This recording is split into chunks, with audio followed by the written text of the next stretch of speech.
Hey folks, it's Jim Hansen. Some days even a designated liar like me gets fed up with the BS from this administration. First on the hit parade of reasons why is threatening to prosecute the Foley and Sotloff families if they paid a ransom to save their sons' lives. This from an administration that paid 5 Taliban terrorists and pallet loads of Qatari cash to free a likely army deserter named Bo Bergdahl. To make it worse, Obama dithered over pulling the trigger on a hostage rescue attempt to save Foley. Then, after he's dead, they leaked the raid details, making any further attempts to save anybody harder and less likely to succeed. Can you blame them or anyone for not trusting these losers to get their loved one back?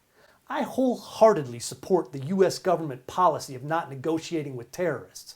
And as soon as the government starts following that policy, they can tell civilians to as well. Until then, maybe you should kill the terrorists and get rid of the real problem. Obama says some stunningly naive stuff on a regular basis, but this was a beauty even for him.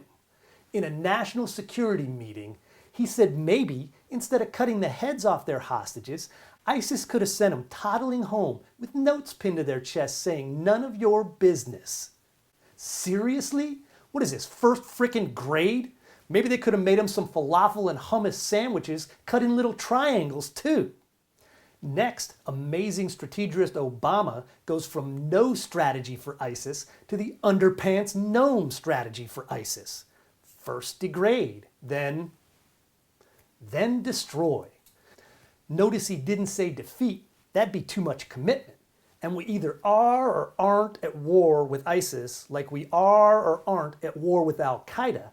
And the legal rationale for this whole goat rope is the authorization to use military force that Congress gave evil old W, which Obama tried to get repealed until he needed it.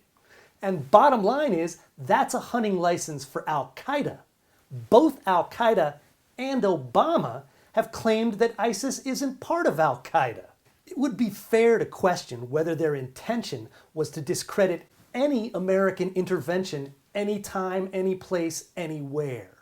He lost the peace in Iraq after the war was won, leaving a vacuum that was filled by the Iranians and ISIS. He announced a faux surge in Afghanistan, complete with expiration date, so our enemies would know when that war was ended. And he stood idly by as Putin began reconquering Eastern Europe for Novorossiya. He's been golfing while the world burns. Congratulations, your legacy? Carnage, Americana. We're the good guys, sir. The American badasses who keep the world safe. We ended slavery, communism, and fascism with strength and American military might. We need to do the same with Islamism. So you either need to lead, follow, or get the hell out of the way. Better yet, why don't you just sit at your desk? We'll throw you a pen when we need you to sign something.